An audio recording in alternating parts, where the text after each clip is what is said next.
गोहत्या राजरोजपणे रोज महाराष्ट्रामध्ये होत आहेत, कोकणामध्ये होत आहेत. गोहत्या थांबवण्यासाठी आपण काय कायद्याची तरतूद वाढवणार आहे की नाही? बेलेबल ऑफेन्स हा नॉन बेलेबल करणार आहात की नाही? कारण का जोपर्यंत तो बेलेबल ऑफेन्स आहे, हे जे कोण ह्या सगळ्या धंद्यात आहेत हे कधी सुधारणार नाहीत. यांचे धंदे, यांची घरं ह्याच गो हत्येच्यावर चाललेली आहेत, गो मांसावर चाललेली आहेत, यांची तस्करी चाललेली आहे. रोज इथून पुढे मी त्या दिवशी भोसले साहेबांनाही बोललो. भोसले साहेब इकडे आमदार आहेत कराडचे.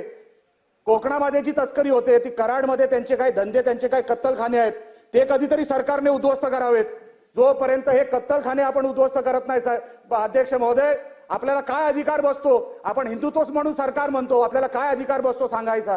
म्हणून मला आपल्याला विनंती करायची आहे की हे कत्तलखाने उद्ध्वस्त झाले पाहिजेत आणि हा गो हत्येचा कायदा हा सरकारने नॉन बेलेबल करायला पाहिजे, एवढी आपल्यासमोर विनंती करतो. अभिभाषणाला समर्थन करतो आणि इथेच थांबतो.